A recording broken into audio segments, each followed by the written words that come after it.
இப்பவே மிடில் கிளாஸ்க்கு வந்து தங்கம் வாங்குறது ஒரு கனவா மாறிடுமோன்ற கவலை வந்திருக்கு. இப்படியே 1,00,000 போயிட்டு இருந்தா தங்கம் வாங்குவாங்களா சார்? வாங்குவாங்க. ஏன்னா, இப்ப நம்ம 22 கேரட் வாங்க வேணாம். 18 கேரட் வாங்கலாம். 18 வேணாம். 14 வாங்கலாம். 14ல 9 வாங்கலாம். ஏன்னா, இந்த 9 கேரட், 14 கேரட், 18 கேரட், 22 கேரட் இது எல்லாமே வந்துட்டு மத்திய அரசால் அங்கீகரிக்கப்பட்டு, பிறகு ஹால்மார்க் முத்திரை பதியப்பட வேண்டும் என்பது கட்டாயமாக்கப்பட்டுள்ளது. ஓ! அப்படின்னு பார்த்தீங்கன்னா, 9 கேரட் வாங்குனீங்கன்னா, 9 கேரட் விலை வந்துட்டு ஒரு ரூ. 4,500லேருந்து ரூ. 5,000 இருக்குன்னு வச்சுக்கோங்க.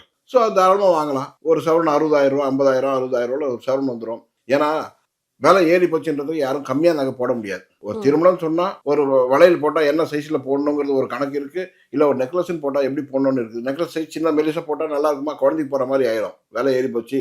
அதனால நான் மெலிசா நெக்லஸ் போட முடியாது. நெக்லஸுக்குன்னு ஒரு அமைப்பு இருக்கு. அது மாரி தான் போட முடியும். அப்படின்னு பார்த்தீங்கன்னா, இப்ப இருக்கிற விலையில 22 கேரட் வாங்குனீங்கன்னா 1,30,000 ஒரு சவரன்னா ம். அது மறந்துட்டு, நீங்க இப்ப 9 கேரட்லயும் 14 கேரட்லயும் வாங்குனீங்கன்னா ஒரு 60,000 சவரத்துல வரும். ஸோ நீங்க ஒரு 10 சவரன் வாங்குனீங்கன்னா 6,00,000 தான் ஆகும். இதே 10 சவரன் சொன்னா அதுல இப்ப ஒரு 12,00,000 ஆகும்.